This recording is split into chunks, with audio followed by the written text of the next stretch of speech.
오늘 우리가 함께 볼 말씀은 디도서 말씀입니다. 이제 사도 바울의 개인 서신 중 하나인 디도서 말씀, 그리고 또 목회 서신이라고 불려지는 디도서의 말씀을 우리가 보게 됩니다. 이 디도라는 사람도 디모데와 같이 사도 바울과 동역했던 목회자이며 또 사도 바울이 기르고 배우고 가르치고 했던 그와 같은 후배이며 아들과 같이 바라보는 존재임을 오늘 말씀을 통해서 우리가 또한 보게 되어집니다. 이 디도서는 이러한 디도에게 쓰여진 사도 바울의 개인 서신입니다.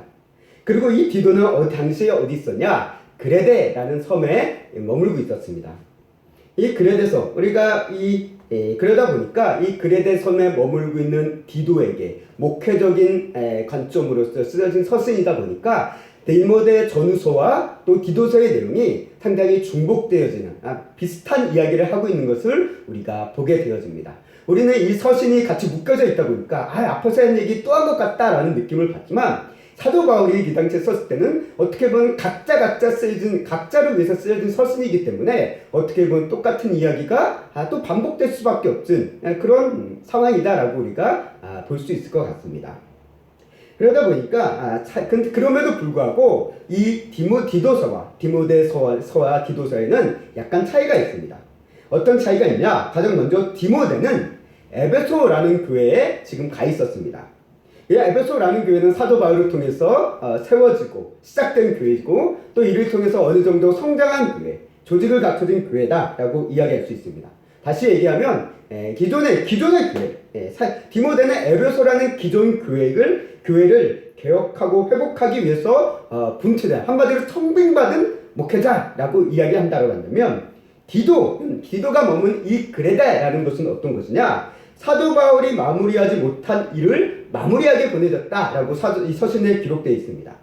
그러다 보니까 결국 이 디도는 어떤 상황이냐? 사도 바울이 마무리하지 못한 그레데 교회가 아마 미자립 교회였던 걸, 아직 성립이 제대로 되지 않은 교회였던 것으로 보여지기 때문에 일종의 개척교회와 같은 상황이다라고 오늘날의 시선으로 보면 그와 같은 뉘앙스로 우리가 봐도 크게 틀리지 않을 것 같습니다. 우리의 이해에 많은 이해인데 좀 도움이 되는 관점이 될 것 같다라고 생각이 되어집니다. 여하튼 우리가 이와 같이 디도가 향한 그레데, 그렇다면 이 그레데 섬이 무엇은 특징을 갖고 있길래 사도 바울이 디도서를 쓸 때 이런 내용으로 기록을 했느냐라는 것을 파악하기 위해서는 그레데 섬이 어떤 곳이냐, 또 그레데인이 어떤 사람이냐라는 것을 우리가 먼저 알 필요가 있습니다. 우리가 성경에서 언급하고 있는 이 그레데라는 섬은 흔히 우리가 크레타라고 불리는 섬입니다. 크레타 하면 우리가 떠오르는 게 있는데 그리스 로마 신화가 떠오를 수 있습니다. 그리고 이 그리스 로마 신화의 크레타 섬과 섬을 배경으로 우리에게 잘 알려진 두 가지 신화가 있습니다.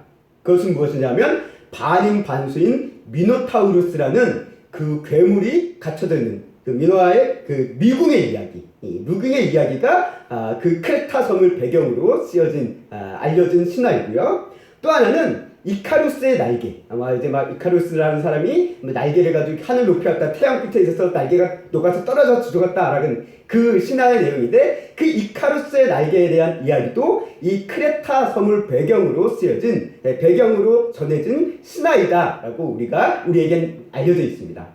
그리스 신화에 대한 부분은 궁금하신 부분들은 우리 성도님들이 따로 한번 보시면 될 것 같고, 우리 그리스도인들이 굳이 그리스 신화에 그렇게 얽매일 필요는 없겠지만 여하튼 그런 신화가 있다라는 것 정도는 우리가 알고 지나치시면 될 것 같습니다. 여하튼 그러다 보니 이 크레타라는 이 그레데 섬은 어떻게 당시에 미노아라는 문명이 발달된 문명의 발상지이기도 했고요. 그래서 이 구약성경에서도 이 크레타라는 섬이 언급되어 있습니다. 어떻게 언급되어 있냐면 그렛이라는 말로 언급되어 있어요. 그래서 그렛이라 출신의 사람을 언급해서 구약성경에서 언급하고 있는데, 이 그렛 출신의 사람들이 가나안 땅으로 와서 이주해서 머물게 된 사람들을 우리가 성경에서 뭐라고 부르냐면 블레셋 사람이라고 부릅니다.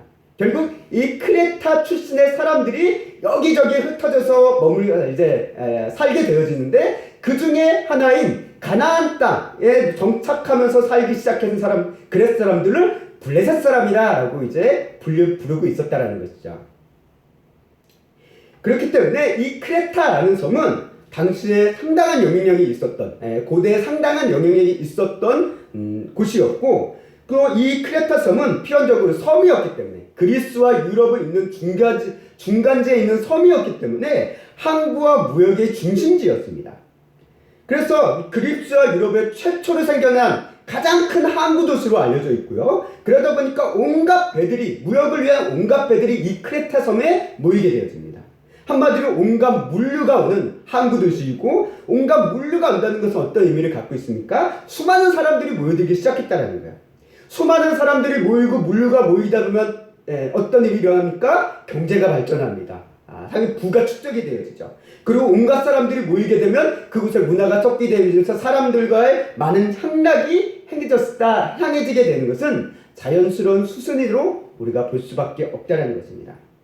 그러다 보니 이 크레타 사람들의 특징은 뭐냐? 대부분 섬 사람이기에 대부분이 어부라는 출신들이 갖고 바닷사람이기 때문에 거칩니다.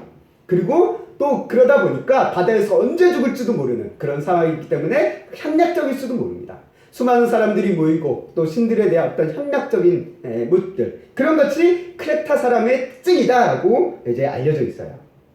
거기에 더해 이제 디도서를 통해서 그레데의 어떤 선지자라고 표현하고 있는데, 그레데 출신의 유명한 시인이자 철학자인 에피메니데스가 한 말이 있습니다. 그레데인 자기 자신도 그레데인임에도 불구하고 그레데인에 대해서 어떤 식으로 표현하고 있느냐? 디도서 1장 12절 말씀을 보면 이 사람이 이와 같은 이야기를 합니다.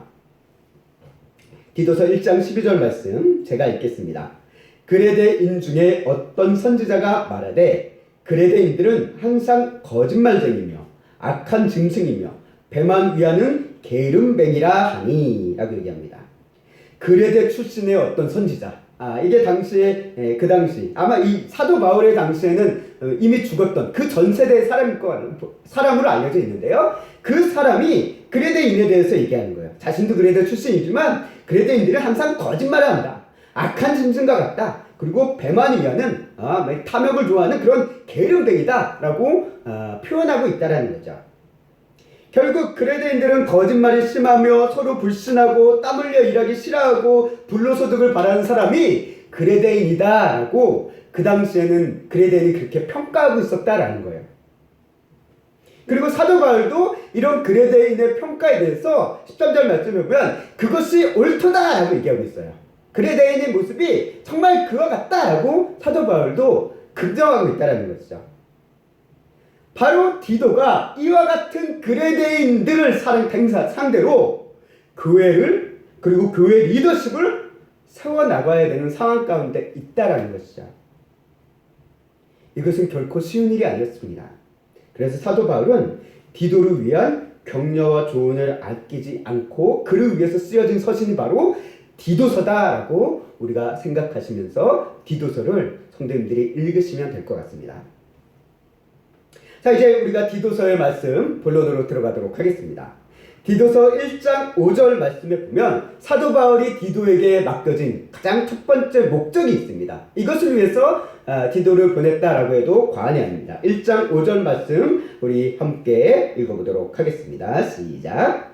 내가 너를 그레데에 남겨둔 이유는 남은 일을 정리하고 내가 명한 대로 각 성에 장로들을 세우게 하려 함이니. 아멘. 사도 바울이 디도에게 얘기하고 있는 이 남은 일이 뭔지는 우리가 잘 모릅니다. 구체적으로 어떤 일이 남는지는 몰라요. 그러나 그것이 무엇인지 모르지만 아마 그레데 각 성에 이 장로들을 세우기 위한, 다시 말해 이 교회를, 그레데 섬의 교회를 바로 세우기 위한 것이 아마 남은 일로 추정이 되어집니다. 그래서 이 각성의 그 교회를 세우기 위한 하나의 첫 단추로서 각성의 장로들을 세우는 거예요. 장로와 감독들을 세우는 일에 대해서 그래서 사도 바울은 그것을 가장 먼저 얘기하며 이 그레데 사람들을 중에서 장로와 감독을 뽑아야 되는데, 선정해야 되는데 최소한 이런 기준을 가지고 장로와 감독의 사람들을 이제 구분해야 된다라고 이제 사도 바울은 이야기합니다. 그래서 그 기준은 어떻게 보면 디모데 전후서에 나와 있는 그 기준과 상당히 유사합니다. 결국 이 최소한의 이 교회의 리더십을 세우기 위해서 사도 바울이 이 디도를 파송했다라고 우리가 다시 한번 확인해 볼 수 있는데요. 오늘날로 표현하면 이 디모데는 담임 목사로 청빙돼서 에베소 교회로 간 거예요. 그래서 그 에베소 교회로 청빙돼서 가서 그곳에서 교회 질서와 문제를 다시 갱신하고 회복하기 위한 그런 사역을 했다라고 한다면, 디도는 지금 어떠냐? 그레데로부터 사도 바울로부터 시작이 되었지만 아직 제대로 교회가 형성되지 않은 그런 신앙적으로 미성숙한 그 그레데의 개척 모임을 통해서 그것을 이제 개척 교회로 세우기 위한 하나의 일종의 개척 교회 목사로서 갔다라고 우리가 비유를 해보면은 우리에게 이해에 도움이 되지 않을까 싶습니다. 그렇기 때문에 사도 바울은 디도에게 무엇보다 교회 리더십이자 그 리더십을 위한 지도자를 세우는 일을 가장 먼저 해야 하고 이 디도에게 이야기하고 있는 거죠. 이를 위한 감독과 장로들에 대한 기준을 언급하고 있습니다. 그 기준은 성도들이 따로 읽어보시기 바랍니다. 제가 오늘 살피진 않습니다. 제가 전에 이제 감독과 장로를 지방회장과 교회 목사로서 이야기한 바가 있는데, 이것을 저도 말씀을 준비하다 보니까 약간 저도 잘못 이해하고 부분적으로 이해해서 잘못 전달한 것 같아 좀 정정이 필요한 것 같아서 오늘 이 시간 이야기를 하려고 합니다. 신약성경에서 감독과 장로는 거의 똑같은 사람들입니다. 아니 엄밀하게 얘기하면 감독과 장로에 대한 그것 자체가 명확하게 구분이 되어 있지는 않았어요. 그래서 감독은 어떻게 보면 단순히 개교회의 대표 목회자를 상징하고 한다라고도 이해할 수 있지만, 또는 넓은 지역을 돌보는 마치 오늘날로 지방회장과 같은 그런 역할을 하는 목회자인지는 명확하진 않습니다. 근데 분명한 것은 신약성경에서 이 감독은 보통 장로들 가운데 그 중에 한 사람으로서 선출되어졌다라고 오늘 보고 있어요. 그래서 교회를 감독하기 위한 직무를 가진 핵심 리더를 구분하기 위한 명칭이 감독일 것이다 라고 이제 얘기하고 있습니다. 그래서 아직 감독과 장로에 대한 그 구분의 차가 이 서신서에서 드려진 것은 아주 명확하진 않습니다. 이것이 이제 시간이 흐르면서 교회 조직이 세워지고 이러면서 이제 좀 더 구분화가 되어지지만, 그건 이제 교회 역사의 흐름을 통해서 그렇게 된 것이고, 당시 이 신약성경이 쓰여질 당시에 장로와 감독은 크게 차이가 없었다라고 우리가 보시면 될 것 같습니다. 분명한 것은 바울은 이와 같은 장로와 감독을 세우기 위한 기준으로 가장 중요하며 공통적인 점을 하나 이야기하고 있는 것을 우리가 보게 됩니다. 오늘 디도서를 통해서 이것이 보여지는데요. 그것은 뭐냐면 디도서 1장 6절에서도 또 디도서 1장 7절 말씀에서도 장로와 감독에 대해서 각각 얘기하고 있는데, 그분에 대해서 공통적으로 이야기하고 있는 것이 무엇이냐면 책망할 것이 없고 라는 말로 이야기를 시작합니다. 가장 먼저 얘기하는 게 이거예요. 책망할 것이 없는 자를 장로와 감독의 기준으로 삼으라 라고 얘기하고 있습니다. 책망할 것이 없는 사람. 감독에 대해서는 우리 장로들보다 좀 더 구체적인 이야기로 이야기를 하고 있고, 또 자세한 좀 더 세부적인 기준을 제시하고 있지만, 기본적으로는 교회 리더십의 자리에 있는 사람들은 책망할 것이 없는 사람을 세워져야 된다라는 것을 사도 바울은 전제로 깔고 있다라는 것입니다. 이것이 단순히 도덕적이고 윤리적인 수준, 그것을 얘기하는 것이 아니라, 가장 큰 이유는 그리스도인들의 정체성과 관련이 있기 때문에 그렇습니다. 그리스도인의 정체성, 그리스도인의 삶의 본질, 그 중 하나가 무엇일까요? 그것은 거룩입니다. 우리 성결교단을 얘기하면 성결이에요. 성결. 그리고 이것은 신약에 갑자기 생겨난 개념이 아니라, 이것은 구약에서부터 하나님께서 끊임없이 하나님의 백성들을 향해서 말씀하신 바예요. 내가 거룩하니 너희도 거룩하라 라고 말씀하십니다. 하나님께서 하나님의 백성들을 향해서 끊임없이 너희가 거룩해야 된다, 깨끗해야 된다 라고 얘기합니다. 그리고 이를 위해서, 이 거룩함을 위한 하나의 과정으로서 제사라는 것들을 통해서 그들의 거룩함을 회복해 주시는 그런 예식으로서 제사라는 것을 그들에게 허락해 주셨다는 거예요.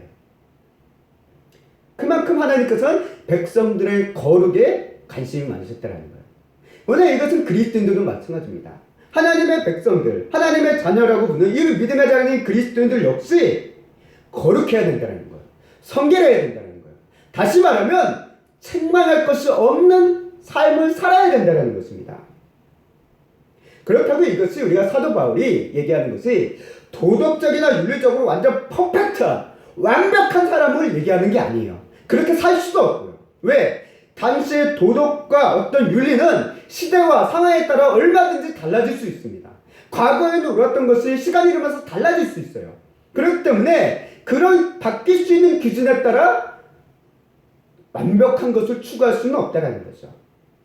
사도 바울이 얘기하는 책망할 것이 없는 것은 적어도 대다수의 사람들이 봤을 때 문제의 소지가 없는 삶을 사는 것을 얘기하고 있습니다. 문제의 소지가 없는 삶. 적어도 큰 흠이 없는 사람. 큰 범죄라든가 이런 것들을 짓지 않은 그런 사람들. 그런 모습의 가운데 있는 사람들을 얘기하고 있다는 거예요. 완벽한 도덕적인 사람이 아니라 성인군자 그런 사람을 얘기하는 것이 아니라 누가 보더라도 그래도 저 정도의 사람이라면 괜찮다라고 얘기할 수 있는 다른 사람들도 능히 인정할 만한 심지어 세상을 살면서 믿지 않는 사람들도 인정할 만한 그런 사람들 그것을 책망할 것이 없는 삶이라고 오늘 성경을 통해서 이야기하고 있다는 것이죠. 그리고 사도 바울이 이것을 이렇게 책망할 것이 없는 것을 강조한 이유는 첫 번째로 이와 같은 그리스도인의 정체성이 있었지만 또 하나의 두 번째 이유가 있습니다. 그것은 뭐냐? 앞서 얘기했던 그레데인의 기질과 성향의 문제 때문이기도 해요. 그레데인, 그리스도인이 아니라 그레데인입니다. 그레데인, 크레타인 사람들의 기질과 성향의 문제. 어떤 성향이라고 그랬어요? 아까 얘기했죠? 그들은 거짓말만 하며 그리고 악한 증신이며 배부르기 원하며 정말 게으름뱅이다라고 얘기할 정도의 그것이 크레타 사람들, 그레데인들의 특징이었다는 거예요. 이런 기질과 성향을 가지고 있는 사람들이 태반이었기 때문에 그런 사람들 가운데서 장로와 감독을 뽑아야 되는 상황이에요. 그런 사람들을 장로와 감독으로 뽑았을 경우에 어떻게 했습니까? 교회에 문제가 생길 거예요. 그렇기 때문에 사도 바울은 이런 그레데인 사람들 가운데서도 책망할 것이 없는 사람을 찾아서 뽑으라는 거예요. 디도가 세워야 될 교회 지도자는 결국 그레데 사람들 가운데서 뽑을 수밖에 없어요. 왜? 그레데 섬의 교회이기 때문에. 다른 사람들은 외부의 리더십을 가져오는 것은 그거는 외부의 리더십으로 끝납니다. 결국 그 사람들과 함께 그레데 사람들과 함께 살며 그들을 이해할 수 있는 것은 결국 그레데 사람들밖에 없다는 거예요. 그렇기 때문에 그 안에서 교회 리더십을 뽑아야 돼요. 장로를 세워야 되고 감독을 세워야 됩니다. 근데 교회 지도자들이 그렇게 세워진 교회 지도자들이 과거의 기존의 그레데인의 삶과 모습과 기질과 성향을 그대로 가지면서 교회 가운데 그것을 보이면서 살아간다고 한다면 그레데 교회는 심각한 문제와 위기에 직면하게 될 것은 불을 보듯 뻔하게 됩니다. 왜? 지도자들이 거짓말해요. 지도자들이 게으름뱅이에요. 지도자들이 탐욕을 부려요. 그런 교회가 제대로 설 수 있겠습니까? 그런 교회는 오히려 하나님의 영광된 이름을 먹칠하는 그런 교회가 될 수, 타락한 교회가 될 수밖에 없는 것은 불보듯 뻔하다는 거예요. 그렇기 때문에 사도 바울은 책망할 것이 없는 자를 세우라는 것을 그렇게 강조하고 있고, 또 어떻게 보면 디도서 자체가 오늘 말씀을 보면 말씀의 제목이 무엇입니까? 선한 일을 힘쓰게 하라라고 얘기하고 있잖아요. 이 관점이 여기 이렇게 된 이유가 여기에 있다는 거예요. 그래서 사도 바울은 디도에게 그레데인 성도들을 엄격하게 꾸짖으며 가르칠 것을 강하게 권면하고 있는 것을 보게 됩니다. 그래서 1장 13절 말씀에 사도 바울이 이렇게 얘기를 해요. 12절 말씀이 그레데인의 특징에 대해서 얘기했다면 사도 바울에게 이 증언이 참되다! 그래, 그 말이 맞아! 그러므로 이제 너는 그들을 엄히 꾸짖어야 된다 라고 얘기합니다. 그냥 좋아 라는 식으로 이들을 데려와서 교회 안에 정착시키는 것은 안 된다는 거예요. 왜? 그들이 믿음 안에 바로 서기 위해서는 그들의 잘못을 꾸짖어야 된다는 거예요. 그들의 틀린 점을 꾸짖어야 된다는 거예요. 그들의 문제점을 지적해줘야 된다는 거예요.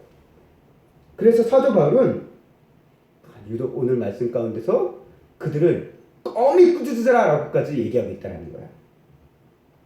꾸짖는 이유가 그들이 싫어서가 아니에요. 그들로 하여금 믿음을 온전하게 하기 위해서다라고 여기 있어요. 우리가 하나님의 말씀을 가질 때 교훈과 책망과 바르게 함이라고 얘기했습니다. 그냥 좋은 얘기만 하는 것이 아니에요. 책망할 때도 있어야 되는 거예요. 책망도 필요해요. 바르게 하기 위해서는 깨질수록 필요하다는 거예요. 왜? 사람에게 그렇지 않으면 안 바뀔 때가 많거든요. 믿음을 온전케 한다는 것은 무엇입니까? 믿음, 그들의 말이죠. 말과 행동이 일치되는 거예요. 언행일치라고도 얘기하고 있죠. 언행일치, 단순히 자신들의 한 말과 행동을 일치하는 그런 수준을 떠나서 우리는 믿음에 하나님의 말씀과 우리의 삶이 일치되어지는, 그야말로 신행일치라고 우리가 한번 표현해보고 싶습니다.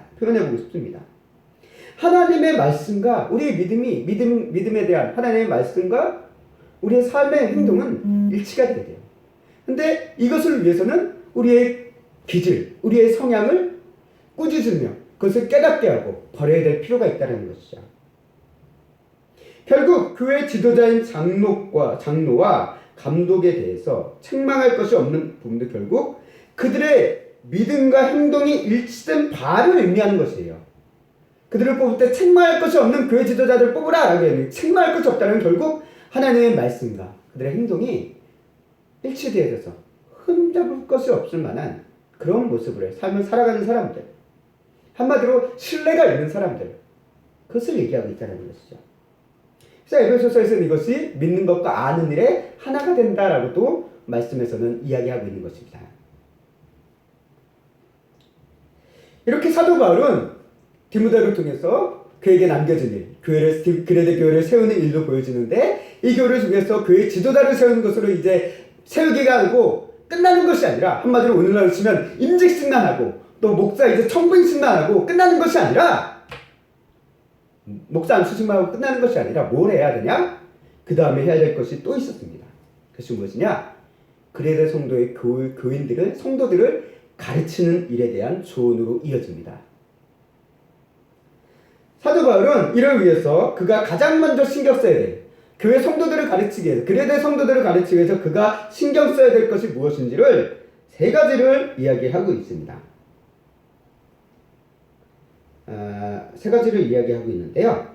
여기 첫 번째 얘기합니다. 먼저 디도서 2장 7절과 8절 말씀 우리가 함께 읽어보도록 하겠습니다. 디도서 2장 7절과 8절 말씀입니다. 범사에 내 자신이 선한 일을 본을 보이며 교훈에 부패하지 아니함과 단정함과 책망할 것이 없는 바른 말을 하게 하라. 이는 대적하는 자로 하여금 부끄러워 우리를 악하다 할 것이 없게 하려 함이라. 아멘.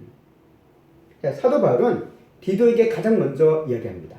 네가 교회 성도들을, 그레데 성도들을 가르치고 이끄는 교회 지도자로서 그곳에서 이제 머물게 될 텐데, 그를 위해서 네가 무엇을 가장 주의 깊게 해야 되냐라고 했을 때 디도에게도 얘기하는 거야. 디도에게 너도 책망할 것이 없는 모습이 돼야 된다라고 얘기하고 있어요.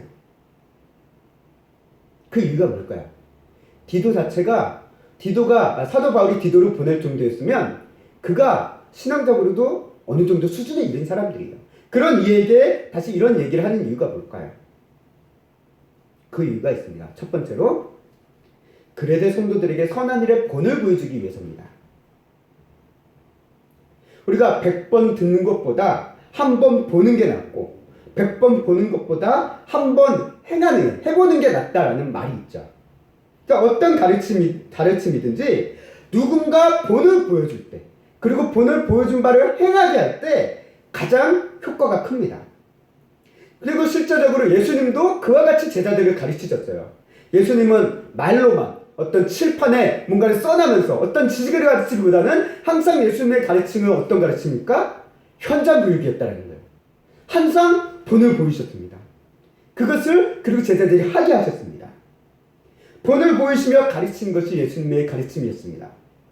그렇기 때문에 교회도 마찬가지로 목회자들도 성도들을 향해 항상 신앙의 본이 되어지는 삶을 살고 그것들을 보이며 그것들을 통해 가르쳐야 된다는 거예요. 이거는 목회자뿐만 아니라 교회 안에서 신앙에 먼저 가진 신앙의 선배들도 신앙에 먼저 된 자들 또한 믿음의 새신자들을 위해서 이와 같은 본이 됨을 삶을 살아야 된다는 것이 교회 하나의 질서라는 거예요. 그래서 사도 바울은 가장 먼저 그리스도인들에게 어떻게 보면 게으르고 악한 행위하고 거짓말만 하는 그들을 향해 선한 삶은 이것이다라는 것을 먼저 보여주라는 것입니다. 왜? 그리스도인들은 그렇지 않으면 알지 못해요. 왜? 자기들의 삶이 지금 선하고 옳다라고 생각하고 있는 그리스도인들을 향해 깨우쳐줘야 되거든요. 선한 삶은 바로 다르다. 너희들과 삶은 다르다. 이것이다라는 것을 먼저 보여줄 필요가 있다라는 거예요. 그래서 사도 바울이 디도에게 먼저 선한 본이 되어지는 삶을 살라라고 얘기합니다. 두 번째 이유가 있습니다. 왜 사도 바울은 디도에게 책망 잡지 못하는 삶을 살라라고 얘기하느냐? 그것은 8절 말씀에서 나왔다시피 대적하는 자들이 책잡지 못하게 하기 위해서라는 거예요. 대적하는 자들이 책잡지 못하게 하기 위해서. 대적하는 자들, 다시 말해 교회를 반대하고 하나님에 대한 가르침을 반대하고 하는 그런 대적자들은, 다시 말해 마귀 사탄의 권세 아래에 있는 자들은 항상 교회와 성도의 신앙을 무너뜨리기 위해 호시탐탐 기회를 누리고 있습니다. 그래서 베드로전서의 말씀에서 사단 마귀가 우는 사자와 같이 우리를 노리고 있다라고 얘기하고 있습니다. 대적하는 자들은 우리의 약점, 틈만 보이면 달려든다는 거예요. 우리의 가르침에 왜? 자신들의 거짓 가르침, 또 교회의 진리의 가르침을 무너뜨리기 위해서. 그렇기 때문에 우리는 이것을 막기 위한 최소한의 수단 중 하나가 우리 스스로가 책 잡힐 만한 일을, 책만 받을 만한 일을, 삶을 살지 말아야 된다는 것이 두 번째 이유라는 거예요. 대적들에게 책 잡지 못하기 위해서, 대적들의 울매에 걸려 넘어지지 않기 위해서. 세 번째 이유가 있습니다. 세 번째 이유는 뭐냐? 그것이 하나님의 뜻이기 때문에 그렇습니다. 하나님의 뜻이에요. 우리가 거룩하고 선한 삶을 사는 것은 다름 아닌 단순히 성도들에게 본이 되어지기 위해, 또 대적들에게 책 잡히지 않기 위해서 라는 측면도 있지만 가장 궁극적인 이유가 뭐냐? 하나님의 뜻이 바로 거기에 있기 때문에 그래요. 그래서 디도서 2장 14절 말씀 함께 보도록 하겠습니다. 디도서 2장 14절 말씀 함께 읽겠습니다. 그가 우리를 대신하여 자신을 주심은 모든 불법에서 우리를 속량하시고 우리를 깨끗하게 하사 선한 일을 열심히 하는 자기 백성이 되게 하게 하려 하심이라. 아멘. 사도 바울이 얘기합니다. 그가 예수님께서 우리를 대신해서 자기를 주신, 십자가에서 자기 생명을 버리신 이유가, 그 이유가 뭡니까? 모든 불법에서 우리를 속량, 우리를 건져내시는 거예요. 건져내시고 또 우리를 깨끗하게 하시고, 그리고 깨끗하게 하심 통해서 우리가 선한 일을 열심히 하는 자기 백성이 되게 하려 하기 위함이다 라고 얘기하고 있습니다. 결국 하나님께서 원하시는 뜻은 무엇입니까?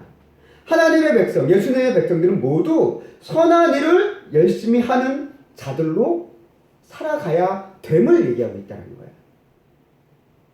근데 이게 의무와 책임과 율법이 아니에요. 이건 그냥 자연스러운 거예요.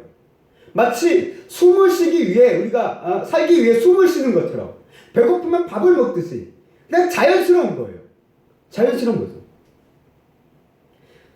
우리가 선한 일을 열심히 한 사람이라고 다 그리스도인은 아닙니다. 그러나 진정한 그리스도인들은 다 선한 일을 열심히 하는 사람들이라는 거예요. 이건 분명한 사실이라는 것입니다. 그리스도인이 아니라고 해도 선한 일을 열심히 하는 사람들이 있습니다. 또 그리스도인이라고 말하지만 선한 일을 전혀 안 하고 악한 일을 행하는 그런 못된 그리스도인들이 있어요. 아니, 그런 사람들은 그리스도인이 아니죠. 그리스도인을 가장한 거짓 신자들이죠. 그러나 믿음 안에서 자라나고 믿음 안에서 살아가는 사람들은 다 하나님의 선한 일을 하기 위해 애쓰고 그에 대한 마음을 가지고 그것 때문에 때로는 고민하면서 살아가는 사람들이라는 것입니다. 여기서 얘기하는 선한 일은 단순히 도덕적이고 윤리적인 일, 착한 일 또는 시대의 율법을 따르는 그런 수준에 머무는 것이 아닙니다. 여기서 얘기하는 선한 일이란 무엇일까요? 디도서에서는 이렇게 얘기하고 있습니다. 디도서 2장 12절 13절 말씀, 그 앞에 두 구절이죠. 함께 읽어보도록 하겠습니다. 우리를 양육하시되 경건하지 않은 것과 이 세상의 정욕을 다 버리고 신중함과 의로움과 경건함으로 이 세상에 살고 복스러운 소망과 우리의 크신 하나님 구주 예수 그리스도의 영광이 나타나심을 기다리게 하셨으니 아멘. 그래요. 하나님께 여기서 얘기하는 선한 것이란 뭐냐? 단순히 착한 일 많이 하는 것. 단순히 어떤 시대적 법을 잘 지키는 것. 준법 없이 추천한 것. 그런 수준을 넘어서는 그런 수준을 얘기하는 것이 아니라 뭘 얘기하는 겁니까? 성경에서 얘기합니다. 경건하지 않은 것과 이 세상의 정욕을 버리는 게 선한 일이다 라고 얘기하고 있어요. 그리고 신중함을 가지고 의로움을 가지고 경건함을 갖는 것이 선한 일이다 라고 얘기하고 있어요. 그리고 복스러운 소망을 갖는 것이 선한 일이다 라고 얘기하고 있어요. 그리고 이 복스러운 소망이 무엇입니까? 하나님의 영광이 나타남을, 예수님의 영광이 나타나심을 기다리는 것이 바로 선한 일이다 라고 성경은 얘기하고 있다는 거예요. 우리가 흔히 얘기하는 그런 선한 일과는, 성경에서 얘기하는 선한 일과는 차이가 있습니다. 성경에서 얘기하는 선한 일은 우리가 사람들이 얘기하는, 흔히 얘기하는 그런 선한 일 또한 포함하고 있지만 그보다 조금 더 넓은, 그러니까 보다 더 하나님의 관점이 큰 그런 선한 일이다라는 것을 우리는 이해를 하고 있어야 된다는 거죠. 근데 여기서 중요한 문장이 있습니다. 12절 말씀에 우리를 양육하시되라는 말이 있어요. 이와 같이 선한 일을 열심히 하는 사람, 우리로 살기 하나님께서 사람이 되게 하나님께서는 예수님께서 원하시는데 그것을 위해서 우리를 부르셨는데 그 삶을 우리가 어떻게 하면 살 수 있을까? 하나님의 선한 일을 열심히 하는 백성으로 우리가 살기 위해서는 우리가 어떻게 그 길을 갈 수 있을까? 그걸 하나님께서 우리를 그렇게 양육해 주신다는 겁니다. 우리를 양육하시되라고 얘기했죠. 우리가 이 같은 선한 일을 열심히 할 수 있는 모습으로 살아갈 수 있도록 길러주시는 분이 길러주신다라는 거예요. 누가요? 디도서 2장 11절 말씀에 보면 이와 같이 얘기합니다. 모든 사람에게 구원을 주시는 하나님의 은혜가 나타나 우리를 양육하시되라고 얘기하고 있습니다. 모든 사람에게 구원을 주시는 하나님의 은혜. 뭘 얘기하고 있습니까? 누굴 얘기하고 있습니까? 예수 그리스도를 얘기하고 있죠. 이 예수 그리스도께서 나타나셔서 우리를 양육하신다라고 얘기하고 있어요. 그 양육하심을 통해서 예수님께서 우리를 하나님의 자녀, 하나님의 선한 일을 열심히 하는 하나님의 백성이 되게 하고 계신다라는 것이죠. 예수님께서 우리를 이렇게 길러주시고 선한 일을 열심히 하는 자기 백성으로 지금도 길러주고 계신다는 거야. 지금 우리가 선한 일을 하는 것이 내가 보기에는, 내가 생각하기에는 아주 초라해 보고 부족해 보고 별거 아닐 수 있어요. 그러나 여러분들이 믿음 안에서 하나님의 뜻에 따라 예수님의 가르침에 따라 순종하며 나아가면 우리는 반드시 하나님의 선한 일을 열심히 이루어가며 사는 그런 예수님의 거룩한 백성들이 될 것을 믿으시기 바랍니다.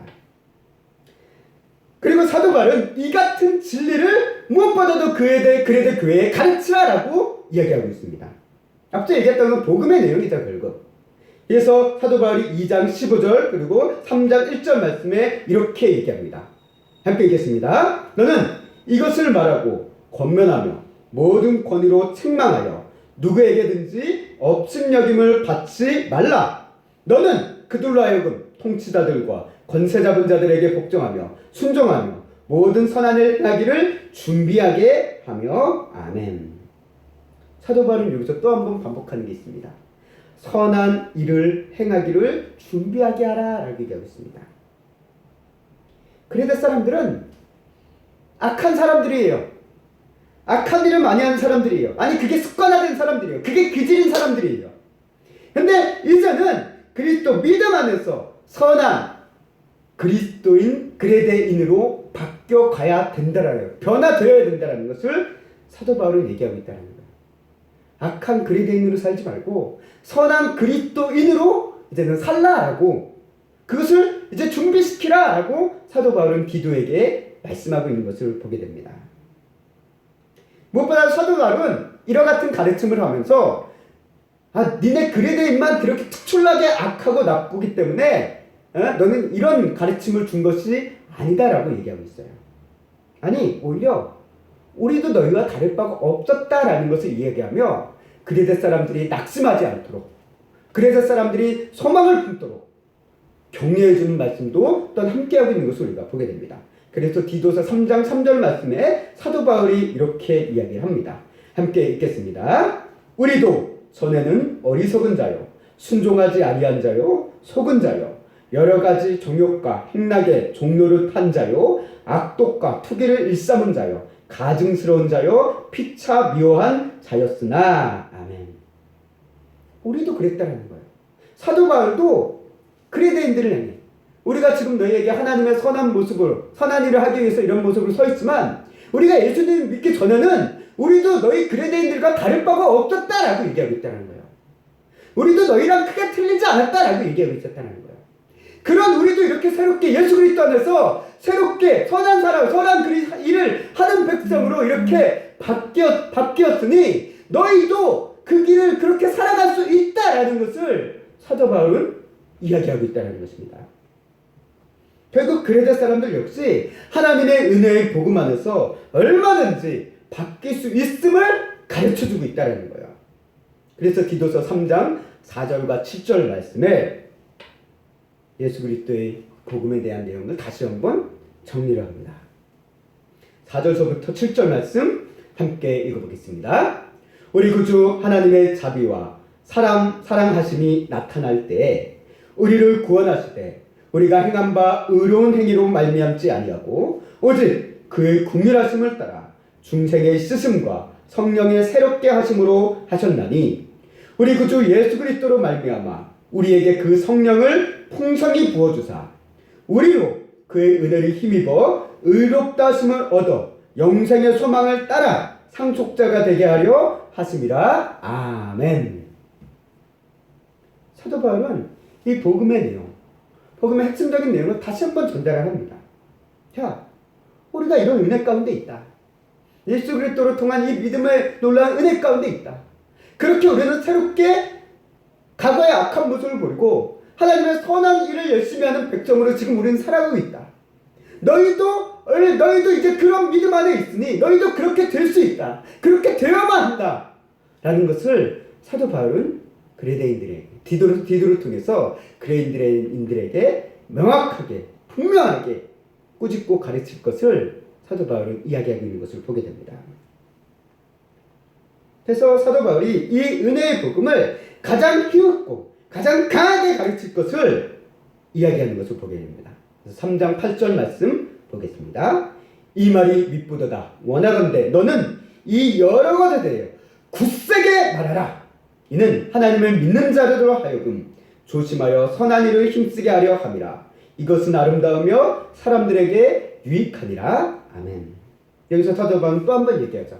선한 일을 힘쓰게 하려 함이다 라고 얘기하고 있습니다. 이처럼 디도서는 전반적으로 뭘 얘기하고 있는가? 그리스도인으로서 선한 삶을 살라라는 것을 계속 반복하고 있습니다. 특별히 악한 삶, 악한 모습에 습관에 길들여져 있는 그리스도인들을 향해 그들은 그 과거의 모습에서 벗어나 하나님의 선한 백성으로서의 선한 삶을 이루며 가야 된다라는 것을 디도를 통해서 그레데가 변화되어지기를, 그레데인들이 바뀌어져 가기를, 하나님의 복음으로 말미암아 변해져 가기를 누구보다도 강하게 이야기하고 있음을 우리는 보게 되어집니다. 이제 말씀을 정리하겠습니다. 사도 바울은 디도서를 통해서 그레데 교회와 또 그레데인 성도가 선한 일에 힘쓰기를 무엇보다도 간절히 소망했습니다. 이것은 단순히 그레데 교회가 특출나게 악하고 특출나게 윤리의식이 특출나게 현저히 떨어지고 부족해서만은 아닙니다. 사도 바울이 이 같은 이야기를 하는 가장 근본적인 이유는 무엇이냐? 그 본질은 교회의 체질과 교회의 토양을 개선하기 위한 과정을 이야기하고 있다는 거예요. 그레데 섬의 풍습, 문화, 그레데인의 기질, 습관이라는 이런 토양 속에서는 하나님의 몸된 교회가 올바로 세워줄 수가 없다는 것을 사도 바울은 너무나도 잘 알고 있었기 때문에 사도 바울은 디도를 통해서 그레데 교회의 성도와 그리고 교회의 체질과 토양을 갈아엎으며 마치 땅을 기경하는 농부와 같은 힘든 일을 디도에게 맡긴 것이다 라는 것으로 우리는 말씀을 이해할 수 있습니다. 이것은 오늘날 이 한국교회도 마찬가지입니다. 우리 교회 안에도 이 교회와 성도가 온전하게 성장하기 위해서는 지금까지 가지고 있었던 체질과 또 토양과 우리의 기질 이것들을 바꾸고 뒤집어 엎고 갈아엎어야 할 때가 있다는 거예요. 우리도 알게 모르게 딱딱하게 묵은 땅처럼 토양처럼 신앙의 성숙함을 방해하는 체질과 그런 토양 속에 지금 머물고 있을지 몰라요. 그것 때문에 교회와 우리 신앙이 정체되어 있을 수도 모릅니다. 그렇기 때문에 오늘 이 디도서는 오늘 우리 교회를 향해서도 중요한 메시지를 던지고 있습니다. 묵은 땅을 기경하라 라는 그 말씀처럼 우리의 신앙, 하나님께서 원하시는 하나님의 선한 일을 열심히 하는 하나님의 백성으로서 우리가 교회와 성도로서 지금 살아가고 있는지 그저 안주하며 그냥 머물고 있는지 딱딱하게 토양이 굳어서 머문 그런 그레데인과 같은 모습, 비록 그레데인처럼 악하고 속이고 탐욕을 부리는 그런 모습은 아니라 하더라도 마치 우리 신앙을 방해하는 기질과 또는 어떤 습관들이 우리 안에 굳어져 있지 않는지를 오늘 말씀을 통해서 다시 한번 생각해 보게 되어집니다. 오늘 사도 바울은 우리에게 얘기합니다. 교회가 성도는 하나님의 백성, 예수님께서 우리를 하나님의 선한 일을 하기 위한 열심히 하기 위한 하나님의 백성이 되게 하려 하기 위해서 우리를 하나님 삼으셨다라고 얘기하고 있습니다. 이제 우리도 하나님 안에서 선한 일에 힘쓰기 위해 버리고 바꿔야 될 체질과 토양이 무엇인지를 오늘 말씀을 통해서 우리가 기도하며 또한 묵상 또 우리 스스로를 점검해 보며 또 우리를 점검해 볼 수 있는 계기가 될 수 있기를 간절히 소망합니다.